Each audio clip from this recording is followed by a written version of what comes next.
여러분 안녕하세요. 새봄인생입니다. 오늘 이야기를 시작하기 전에 구독과 좋아요 버튼 먼저 눌러주시겠습니까?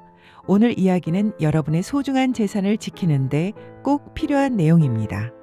그리고 알림 설정까지 해두시면 이런 중요한 정보를 놓치지 않으실 수 있습니다. 감사합니다, 재판장님. 감사합니다. 72세 할머니가 법정에서 울고 있습니다. 이게 기쁨의 눈물일까요? 슬픔의 눈물일까요? 그 옆에는 수갑찬 40대 남자가 서 있습니다. 할머니의 아들입니다. 피고인에게 징역 5년을 선고한다. 대체 무슨 일이 있었던 걸까요? 이야기는 1년 전으로 거슬러 올라갑니다. 엄마, 매달 30만 원씩 드릴게요. 전화를 받은 할머니는 울었습니다. 행복해서요. 40년 만에 처음 듣는 말이었습니다. 제가 엄마를 모시겠습니다.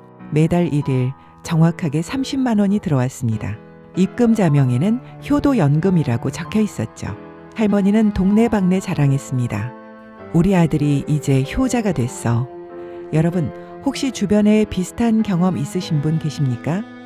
자식이 갑자기 효도연금을 보낸다거나 정부지원금 서류에 도장 찍어달라고 한다거나요. 만약 있으시다면 댓글로 꼭 알려주세요. 이 이야기가 끝나고 나면 여러분도 반드시 확인해 보셔야 할 겁니다. 6개월이 흘렀습니다. 그런데 어느 날 우편함에 법원 등기 우편이 와 있었습니다.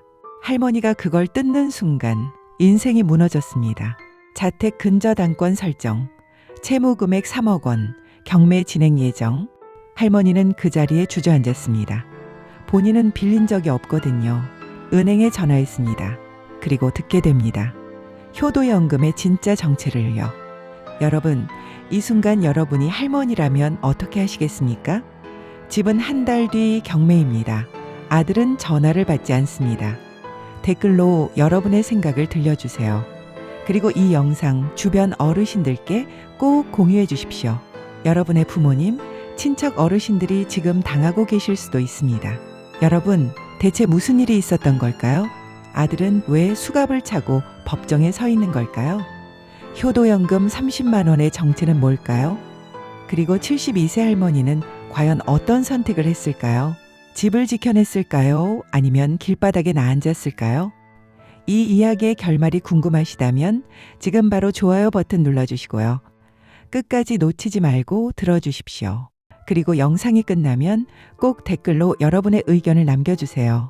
나라면 이렇게 했을 것이다. 우리 집도 확인해 봐야겠다. 뭐든 좋습니다.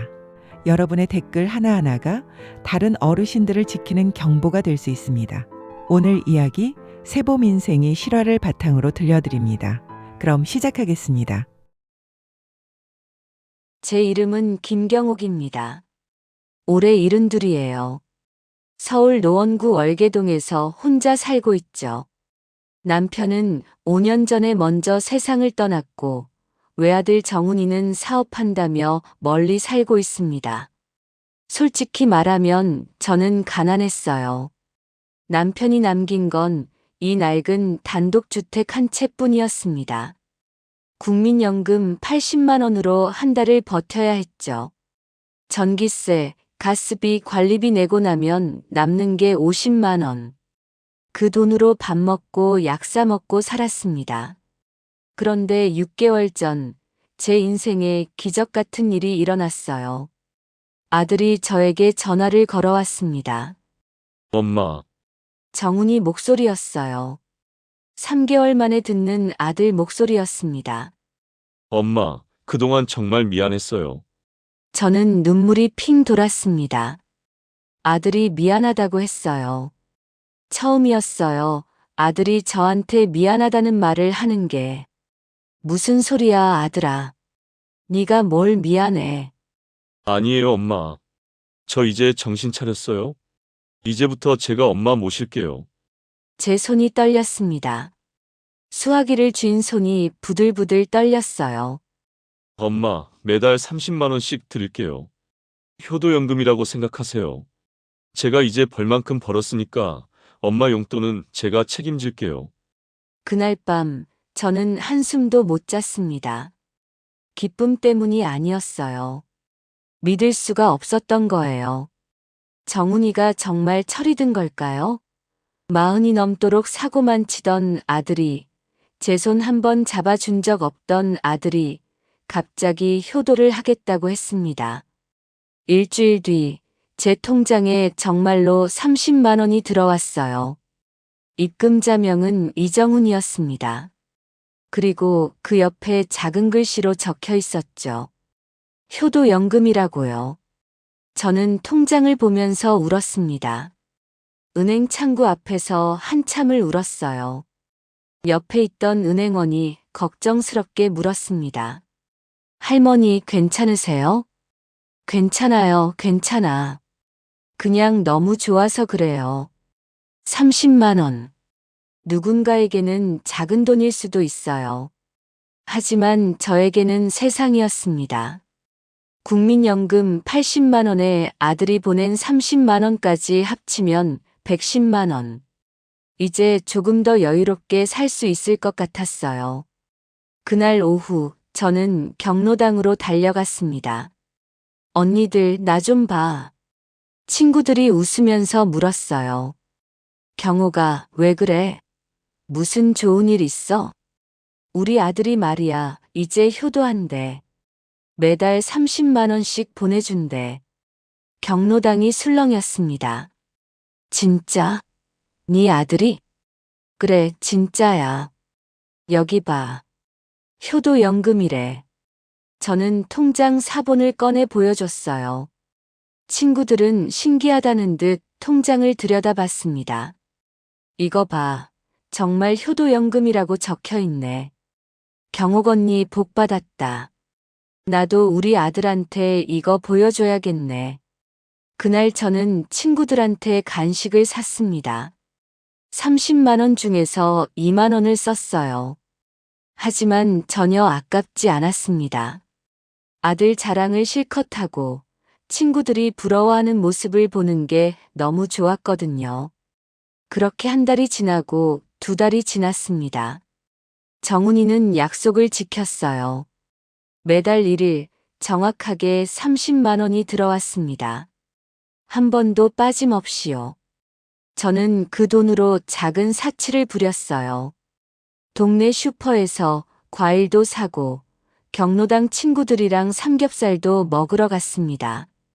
건강검진도 받고 오랜만에 새 옷도 한 벌 샀어요. 무엇보다 좋았던 건 아들이 저를 생각한다는 그 마음이었습니다. 돈이 중요한 게 아니었어요. 아, 내 아들이 이제 엄마를 생각하는구나. 엄마를 챙기는구나. 그 생각이 들면 가슴이 뭉클했습니다. 그게 제가 마지막으로 행복했던 순간이었어요. 효도연금이 시작된 지 3개월째 되던 날이었습니다. 엄마, 나 잠깐 들를게요. 정훈이가 갑자기 전화를 했어요. 아들이 먼저 찾아오겠다고 한 건 정말 오랜만이었습니다. 저는 부랴부랴 집을 청소하고 아들이 좋아하는 음식을 준비했어요. 오후 3시쯤 정훈이가 왔습니다. 엄마, 아이고, 아들아. 어서 와. 아들은 웃으면서 들어왔어요. 하지만 뭔가 급한 것 같았습니다. 제가 차린 음식을 보더니 이렇게 말했어요. 엄마, 밥은 나중에 먹을게요. 급한 일이 있어서 왔어요. 급한 일? 무슨 일인데? 정훈이는 가방에서 서류 뭉치를 꺼냈습니다. 엄마, 정부에서 어르신들한테 지원금 준대요. 근데 신청하려면 집 정보를 등록해야 한대요. 지원금? 얼마나 주는데? 한 달에 20만 원씩 나온대요. 엄마같이 혼자 사시는 어르신들한테 주는 거래요. 제 눈이 커졌습니다. 20만 원? 30만 원에 20만 원이면 50만 원이잖아요. 진짜? 그럼 나도 받을 수 있어? 물론이죠. 근데 서류가 좀 복잡해요. 엄마, 여기 사인만 하시면 제가 다 처리할게요. 아들이 펼쳐놓은 서류는 정말 복잡했습니다. 한자도 많고 작은 글씨들이 빽빽하게 적혀 있었어요. 저는 안경을 끼고 벗고 몇 번이고 서류를 들여다봤습니다. 아들아, 이거 한자 투성이인데 엄마가 이거 어떻게 읽어? 엄마는 안 읽으셔도 돼요. 제가 다 확인했으니까. 여기 이 네모 칸에만 도장 찍으시면 끝이에요. 저는 서류를 보다가 이상한 단어를 발견했습니다. 정훈아, 여기 근저당이라는 게 뭐야? 아들의 표정이 잠깐 굳어지는 것 같았어요. 하지만 금방 웃으면서 대답했습니다. 아, 그거요? 그냥 집 정보 등록하는 거예요. 엄마가 이 집 주인이라는 걸 증명하는 거죠. 걱정하지 마세요. 그래. 그럼 괜찮은 거야? 물론이죠. 엄마한테 손해될 일 없어요. 제가 엄마 손해되는 일 시킬 리 있겠어요? 아들이 저를 빤히 쳐다봤습니다. 그 눈빛을 보니 마음이 놓였어요. 그래, 내 아들이 날 속일 리 없지. 저는 도장을 꺼내서 서류에 찍었습니다. 한 곳이 아니었어요. 정훈이가 가리키는 대로 여기저기 10군데쯤 찍었습니다. 엄마, 고맙습니다. 제가 빨리 처리해서 다음 달부터 지원금 나오게 할게요. 그래, 고생하네. 정훈이는 서류를 챙기더니 바로 일어섰어요. 엄마, 저 급해서요. 밥은 다음에 먹을게요. 벌써 가? 아들아, 밥이라도 먹고 가. 다음에요, 엄마. 그리고 며칠 있다 저랑 함께 이 서류 가지고 은행 가서 신청하면 절차는 끝나요. 안녕히 계세요. 그래, 알았어. 아들은 그렇게 휙 나가버렸습니다. 저는 그날 밤 기분이 묘했어요. 뭔가 개운하지 않았습니다. 아들이 너무 급하게 갔거든요. 그리고 서류도 이상했어요. 정부 지원금인데 왜 이렇게 복잡하고 한자가 많을까요? 하지만 저는 그 의심을 떨쳐버렸습니다. 아니야, 아들이 날 속일 리 없어. 요즘 아들이 얼마나 효자인데. 그게 제 인생 최대의 실수였습니다. 서류에 도장을 찍고 난 뒤로 3개월이 지났습니다. 30만 원은 여전히 매달 1일에 들어왔어요. 하지만 정훈이가 말한 정부 지원금은 나오지 않았습니다. 저는 몇 번 전화를 했지만 정훈이는 조금만 기다려요. 서류 처리가 늦어지고 있대요. 라고만 했죠. 그러던 어느 날이었습니다. 우체국에서 등기 한 통이 왔습니다. 법원에서 온 등기였어요. 법원 등기? 법원에서 왜? 무슨 일로 왔을까? 뭔가 불안했습니다. 그리고 그 내용을 보는 순간 심장이 멎는 줄 알았어요. 자택 근저당권 설정 통지서. 채무자 이정훈. 근저당권자 AB서민은행. 채무금액 3억 원. 담보물 서울시 노원구 월계동 300번지. 소유자 김경욱. 3억 원. 저는 그 숫자를 3번, 4번 다시 봤습니다. 3억이 맞았어요. 그리고 그 아래 빨간 글씨로 이렇게 적혀 있었습니다. 연체 3개월. 경매 절차 진행 예정. 제 손에서 편지가 떨어졌어요. 다리에 힘이 풀려서 바닥에 주저앉았습니다. 뭐야? 이게 뭐야? 3억 원 대출이요? 제 집을 담보로요? 저는 대출 받은 적이 없어요. 은행에 간 적도 없습니다. 그런데 왜 제 집이 담보로 잡혀 있는 거죠? 저는 떨리는 손으로 휴대폰을 집어들었습니다. 여보세요, AB서민은행입니다. 저기요. 제 이름이 김경욱인데요. 제 집이 담보로 잡혀 있다는 통지서를 받았어요. 네, 고객님 잠시만요. 확인해 보겠습니다. 전화기 너머로 키보드 두드리는 소리가 들렸어요. 그리고 잠시 후 차가운 목소리가 들려왔습니다. 고객님, 2024년 8월 15일에 이정훈 고객님 명의로 3억 원 신용대출이 실행되었습니다. 담보는 고객님의 자택으로 근저당권이 설정되어 있습니다. 제가 언제 담보를 제공했다는 거예요? 고객님께서 직접 서명하신 근저당 설정 동의서가 있습니다. 저는 그런 거 모르는데요. 고객님, 고객님 도장과 서명이 모두 확인됩니다. 8월 15일 오후 2시 30분, 저희 월계동 지점에서 처리되었습니다. 8월 15일.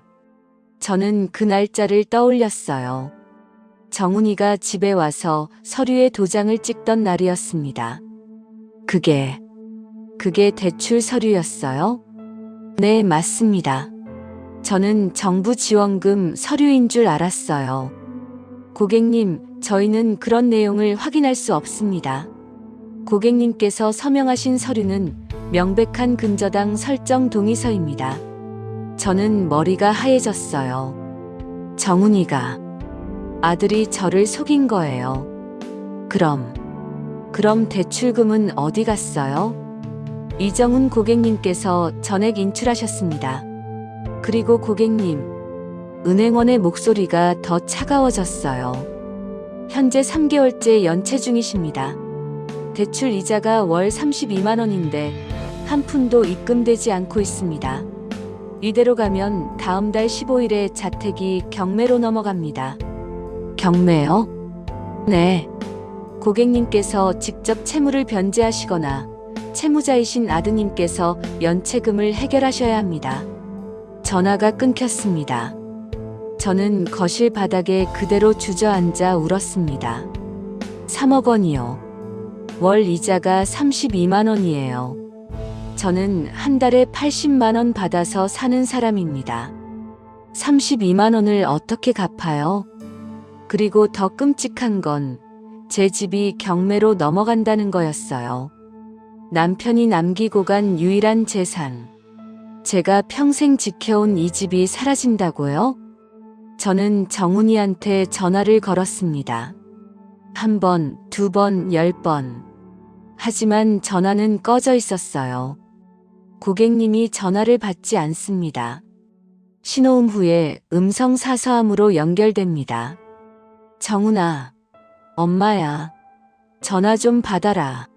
제발.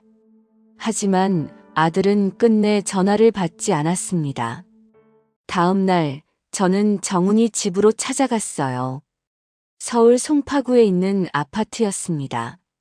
정훈이는 사업을 한다며 이 아파트에서 살고 있었죠. 저는 숨을 헐떡이며 10층까지 계단을 올라갔어요. 엘리베이터를 기다릴 마음의 여유가 없었습니다. 초인종을 눌렀습니다. 누구세요? 며느리 지영이 목소리였어요. 지영아, 나다 시엠이. 네? 어머님? 문이 열렸습니다. 며느리는 놀란 표정으로 저를 봤어요. 어머님, 갑자기 웬일이세요? 정훈이 어디 있어? 오빠는 출장 갔어요. 출장? 어디로? 며느리는 눈을 피했습니다. 그게 잘 모르겠어요. 잘 몰라. 남편이 어디 갔는지 아내가 어떻게 몰라. 저는 목소리를 높였어요. 며느리가 깜짝 놀라며 뒤로 물러섰습니다. 어머님, 진정하세요. 진정해? 내가 어떻게 진정해? 정훈이가 내 집을 담보로 3억을 빌렸어. 너 알고 있었지? 며느리의 얼굴이 하얗게 질렸어요. 저는 몰라요. 정말이에요. 거짓말하지 마. 진짜 몰라요. 오빠가 한 달 전부터 연락이 안 돼요. 저도 어디 갔는지 몰라요. 며느리가 울기 시작했습니다. 어머님, 저도 속았어요. 오빠가 저한테도 돈 가져갔어요. 1,000만 원이요. 사업자금 필요하다면서요. 그리고 온다 간다 말없이 사라졌어요. 저는 며느리를 쳐다봤습니다. 진짜로 모르는 것 같았어요. 며느리도 정훈이한테 당한 거예요. 정훈이 전화번호 바뀌었어? 네. 이 번호로는 안 받아요. 며느리가 휴대폰을 꺼내 보여줬어요. 정훈이한테 보낸 문자가 수십 개 있었습니다. 여보, 어디야?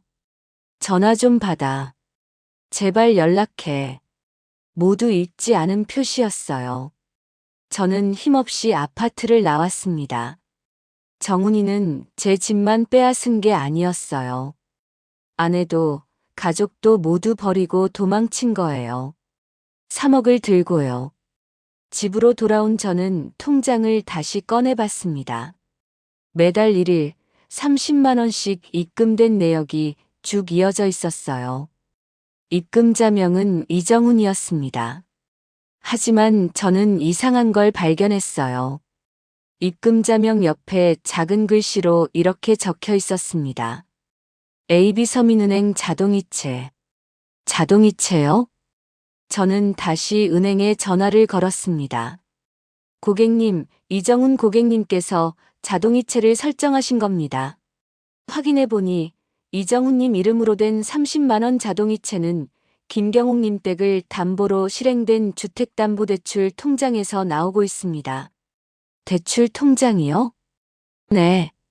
김경옥님 댁을 담보로 대출이 실행되었고 그 대출 원금이 입금된 통장에서 매달 30만 원씩 고객님께 이체된 겁니다. 그리고 고객님, 그 대출의 월 이자가 32만 원인데 3개월 동안 연체입니다. 이자 미납이 계속되어 집이 경매로 넘어갈 수 있습니다. 저는 그 순간 모든 걸 깨달았습니다. 정훈이가 보낸 효도연금. 그건 정훈이 돈이 아니었어요. 제 집을 담보로 받은 대출금이었습니다. 제 집으로 빌린 돈을 저한테 효도연금이라고 보낸 거예요. 저는 어이가 없어서 웃음이 나왔어요. 아니, 웃음이 아니었습니다. 울음이었어요. 웃는 건지 우는 건지 구분이 안 갈 정도로 저는 무너져 있었습니다. 내 집을 담보로, 내 집으로 빌린 돈을 나한테 효도연금이라고. 저는 통장을 집어던졌어요. 통장이 벽에 부딪혀 바닥에 떨어졌습니다. 저는 사흘 동안 집 밖으로 나가지 못했습니다. 경로당 친구들한테 그렇게 자랑했는데 어떻게 얼굴을 보겠어요. 우리 아들이 효도연금 보내준다고 떠들고 다녔는데 알고 보니 제 집을 담보로 받은 돈이었다니요. 하지만 사흘째 되던 날 친구 영자가 집으로 찾아왔어요. 경호가 문 열어. 나 영자야. 영자야, 나 좀 쉴게. 나 지금 안 돼. 무슨 소리야? 어서 문 열어. 저는 할 수 없이 문을 열었습니다. 영자는 제 얼굴을 보더니 깜짝 놀랐어요. 야, 너 왜 이래? 며칠 동안 밥도 안 먹었어? 영자야. 저는 영자를 붙잡고 울었습니다. 그리고 모든 걸 털어놨어요. 정훈이가 제 집을 담보로 3억을 빌린 것, 효도연금이 사실은 대출금이었다는 것, 집이 경매로 넘어간다는 것. 영자는 제 이야기를 다 듣고 나서 한참 동안 말이 없었어요. 그러다가 입을 열었습니다. 경호가 경찰서 가자. 경찰서? 응, 이건 사기야. 네 아들이 너를 속인 거라고. 하지만 내가 도장을 찍었잖아. 네가 속아서 찍은 거잖아. 정부 지원금 서류라고 했다며. 그럼 사기지. 저는 고개를 저었어요. 증거가 없어. 정훈이는 전화도 안 받고 어디 갔는지도 몰라. 그래도 가봐야지. 이러고 있을 거야? 다음 날 저는 영자와 함께 노원경찰서로 갔습니다. 젊은 경찰관이 저를 맞이했어요. 어떻게 오셨어요? 제 아들이 저를 속이고 제 집을 담보로 돈을 빌렸어요. 경찰관은 제 이야기를 듣고 나서 고개를 끄덕였습니다. 할머니, 이건 명백한 사기죠. 고소장 접수하시면 됩니다. 정말요? 그럼 제 집을 지킬 수 있어요? 경찰관은 난처한 표정을 지었어요. 그건 좀 어렵습니다. 형사 문제와 민사 문제는 별개거든요. 아드님을 처벌할 수는 있지만 대출 자체를 없앨 수는 없어요. 그럼 제 집은 어떻게 되는 거예요? 변호사 선임하셔서 민사 소송을 해야 하는데 그게 쉽지 않으실 겁니다. 변호사요? 그거 돈 많이 들잖아요. 그렇긴 하죠. 최소 몇백만 원은 필요할 겁니다. 저는 고개를 떨궜습니다. 저한테 몇백만 원이 어디 있어요. 경찰서를 나오면서 저는 완전히 포기 상태였습니다. 영자야, 나 이제 길바닥에 나앉는 것 같아. 경호가 그런 소리 하지 마. 사실이잖아. 집 경매 넘어가면 나 갈 데 없어. 영자는 제 손을 꽉 잡았어요. 경호가 아직 방법이 있을 거야. 포기하지 마. 하지만 저는 이미 포기하고 있었습니다. 집으로 돌아와서 저는 책상 서랍을 뒤졌어요. 예전에 어디선가 받은 전단지가 있었거든요. 무료 법률 구조라는 게 적혀 있던 전단지요. 한참을 뒤진 끝에 찾았습니다. 구겨진 종이였어요.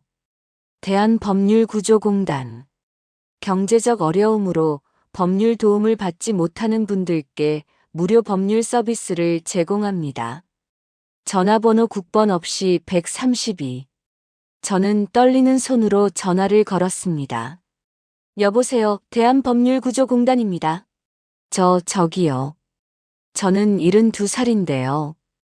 아들이 제 집을 담보로. 저는 울면서 상황을 설명했어요. 상담원은 제 이야기를 끝까지 들어줬습니다. 할머니, 일단 상담 받으러 오세요. 내일 오전 10시에 노원집으로 오실 수 있으세요? 네. 갈게요. 꼭 갈게요. 다음 날 아침, 저는 대한법률구조공단 노원지부를 찾아갔습니다.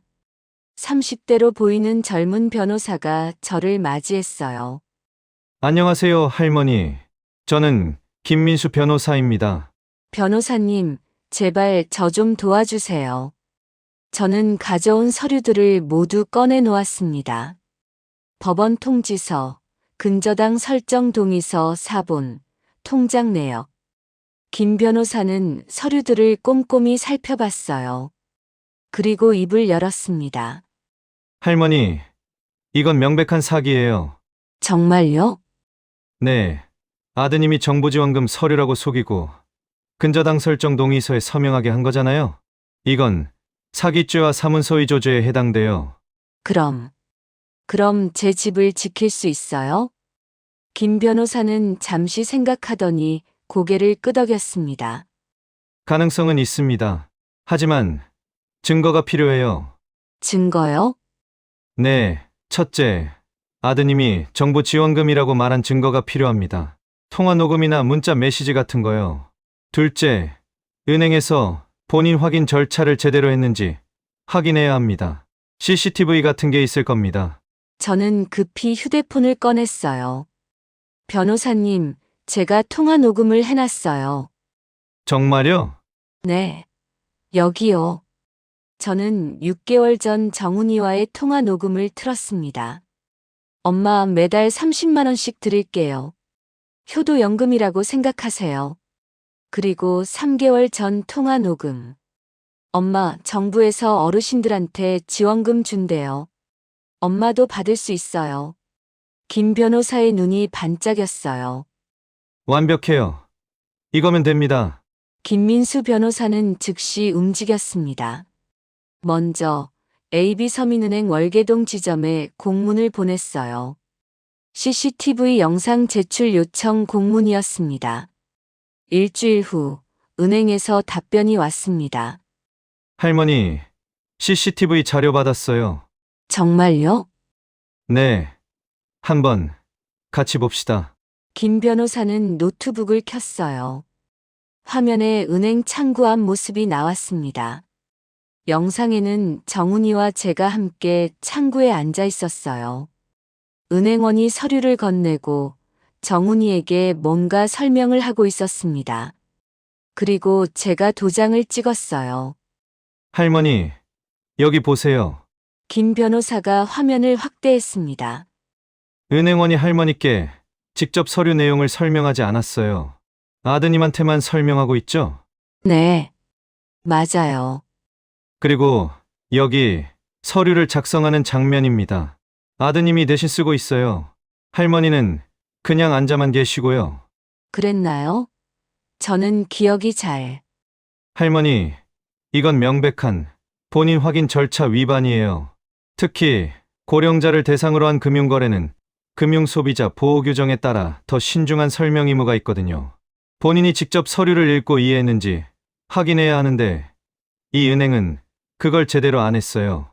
그럼 그럼 이 근저당 설정은 무효를 주장할 수 있습니다. 절차 위반이니까요. 저는 그 순간 울컥했어요. 변호사님, 그럼 제 집을. 네, 지킬 수 있습니다. 김 변호사는 두 가지 소송을 준비했습니다. 첫째, 근저당 설정 무효 소송. 은행을 상대로 한 민사 소송이었어요. 둘째, 정훈이에 대한 사기죄, 사문서 위조죄 고소, 형사 고소였습니다. 한 달 후 첫 번째 재판이 열렸습니다. 서울중앙지방법원 417호 법정. 저는 평생 법정에 와본 적이 없었어요. 너무 긴장돼서 손에 땀이 났습니다.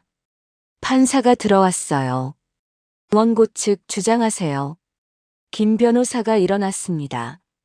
재판장님, 이 사건은 은행의 명백한 고령금융소비자보호 의무 위반입니다.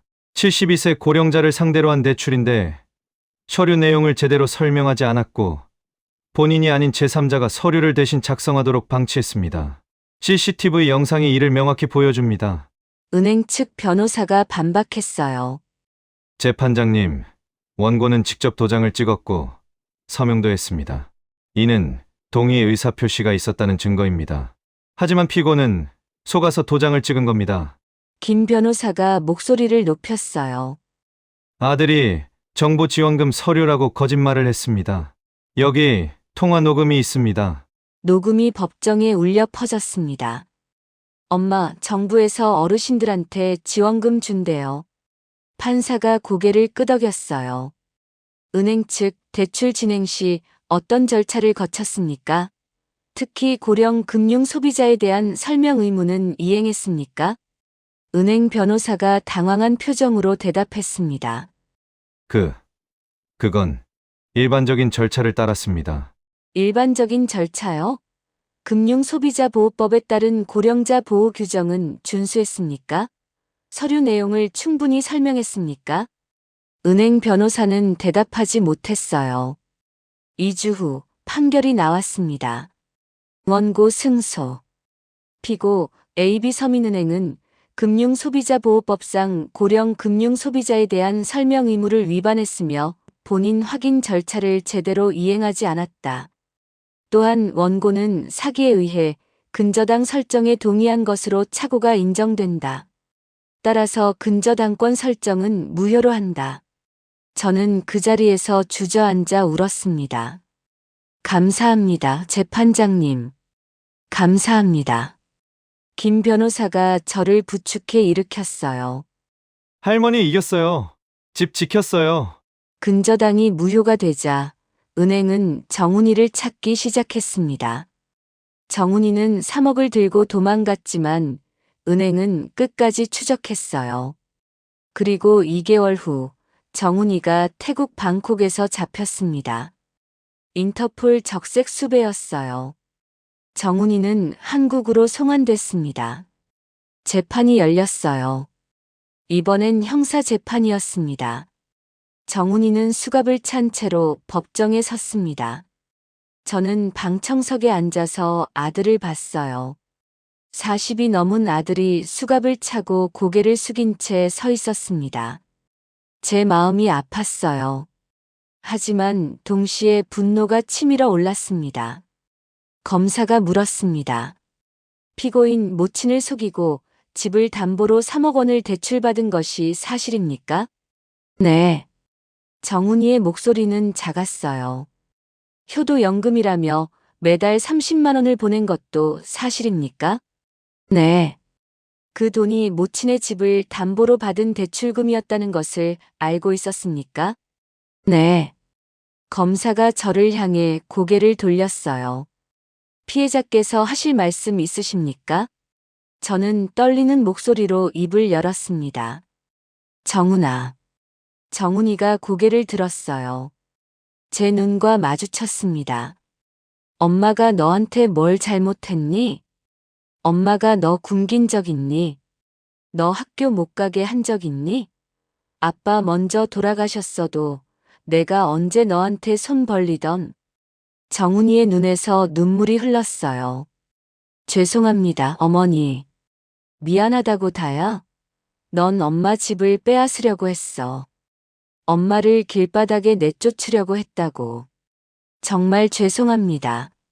넌 더 이상 내 아들이 아니야. 나는 너를 용서 못해. 저는 그렇게 말하고 법정을 나왔습니다. 일주일 후 판결이 나왔습니다. 징역 5년. 사기죄, 사문서 위조죄, 존속상해 미수죄가 인정됐습니다. 정훈이는 그렇게 교도소로 갔어요. 재판이 끝나고 저는 집으로 돌아왔습니다.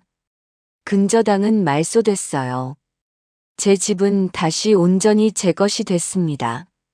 그리고 은행에서 연락이 왔어요. 할머니, 저희 은행의 고령 금융 소비자 보호 절차 위반으로 고통받으신 점 진심으로 사과드립니다. 위로금 1,000만 원을 드리겠습니다. 1,000만 원이요. 저는 평생 한 번에 이런 큰 돈을 받아본 적이 없었어요. 그리고 한 가지 더 좋은 소식이 있었습니다. 김 변호사가 전화를 했어요. 할머니, 아드님이 태국에서 쓰고 남은 돈이 1억 원 정도 남아있대요. 그걸 압류했습니다. 1억이요? 네. 할머니께 배상하라는 법원 명령이 나왔어요. 1억 원, 할머니가 받으실 수 있습니다. 저는 믿을 수가 없었어요. 집도 지키고 위로금도 받고 1억까지 받다니요. 그날 밤 저는 오랜만에 편하게 잠을 잤습니다. 악몽도 없었어요. 아들 걱정도 하지 않았습니다. 그냥 깊이 편안하게 잤어요. 6개월이 지났습니다. 저는 지금 집에서 평화롭게 살고 있어요. 1억 원은 은행에 예금했습니다. 이자가 한 달에 40만 원쯤 나와요. 국민연금 80만 원이랑 합치면 120만 원. 이제 제법 여유롭게 살 수 있습니다. 경로당 친구들은 제 이야기를 듣고 모두 놀랐어요. 경호가, 내가 그렇게 당했는데 어떻게 그렇게 용감하게 싸웠어? 글쎄, 나도 몰라. 그냥 억울해서. 친구들은 이제 저를 다르게 봐요. 아들한테 당한 불쌍한 할머니가 아니라 끝까지 싸워서 이긴 강한 할머니로요. 가끔 정훈이 생각이 납니다. 교도소에서 어떻게 지내고 있을까요? 후회하고 있을까요? 하지만 저는 더 이상 아들을 걱정하지 않기로 했어요. 아들은 스스로 선택한 길을 가는 거니까요. 저도 제 길을 가렵니다. 아들 없이도 혼자서도 잘 살 수 있어요. 요즘 저는 다른 어르신들한테 제 경험을 이야기해주고 있어요. 여러분, 아무리 자식이라도 서류는 꼭 확인하세요. 효도연금, 정부 지원금, 이런 달콤한 말에 속지 마세요. 집 담보 대출 서류에는 절대 함부로 도장 찍지 마세요. 그리고 만약 당하셨다면 포기하지 마세요. 대한법률구조공단이 있습니다. 국번 없이 132번. 꼭 기억하세요. 통화 내용은 녹음해 두세요. 나중에 큰 증거가 됩니다. 은행 CCTV도 증거로 쓸 수 있어요. 변호사님이 요청하면 받을 수 있습니다. 어르신들은 제 이야기를 귀 기울여 들어요. 그리고 고개를 끄덕입니다. 고마워, 경호가. 덕분에 조심할게. 나도 우리 친구들한테 말해줘야겠다. 오늘도 저는 경로당에 나왔습니다. 친구들과 화투를 치고 점심을 먹고 웃으면서 이야기를 나눠요. 제 인생은 계속됩니다. 아들 없이도 혼자서도 저는 살아갈 거예요. 그리고 다시는 속지 않을 겁니다. 여러분, 오늘 김경옥 할머니의 이야기 어떠셨습니까? 72세의 나이에 집을 잃을 위기에서 홀로 싸워 이겨냈습니다. 할머니는 제게 이렇게 말씀하셨습니다. 처음엔 너무 무서웠어요. 어디서부터 어떻게 해야 할지 몰랐죠. 하지만 포기하지 않았어요. 이건 내 집이고 내 인생이니까요. 여러분, 혹시 지금 비슷한 일을 겪고 계신가요? 혹시 억울한 일을 당하고 계신가요? 포기하지 마세요. 나이가 많다고, 돈이 없다고, 혼자라고 포기하지 마십시오. 김경옥 할머니처럼 여러분도 할 수 있습니다. 다시 한번 강조합니다. 대한법률구조공단 국번 없이 132번 무료로 법률 상담을 받으실 수 있습니다.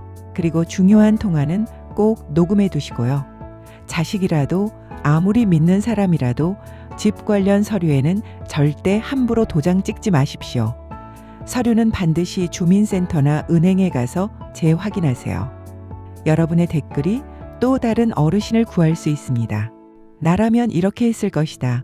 우리 집도 확인해 봐야겠다. 132번 저장했어요. 어떤 댓글이든 좋습니다. 여러분의 목소리를 들려주세요. 그리고 이 영상 꼭 공유해 주십시오. 카카오톡으로 문자로 주변 어르신들께 보내주세요. 여러분의 부모님, 친구분들이 지금 당하고 계실 수도 있습니다. 그런데 여러분, 사실 오늘 이야기보다 더 충격적인 사연이 또 있습니다. 다음에 들려드릴 이야기는 아내가 남편을 살리기 위해 자신의 간을 이식해줬습니다. 내 간을 준 남편이 배신했다면 여러분이라면 어떻게 하시겠습니까? 이 이야기가 궁금하시다면 지금 바로 구독 버튼 눌러주시고요. 알림 설정까지 해두세요. 다음 주 이 시간에 새봄 인생이 또 다른 충격적인 실화를 가지고 찾아뵙겠습니다. 인생은 언제나 새로운 봄을 맞이할 수 있습니다. 72세에도 80세에도 새로운 시작은 가능합니다. 포기하지 마세요. 여러분은 혼자가 아닙니다. 새봄 인생이 여러분과 함께 있습니다. 오늘도 영상 끝까지 시청해 주셔서 감사합니다. 여러분 건강하세요. 새봄 인생이었습니다.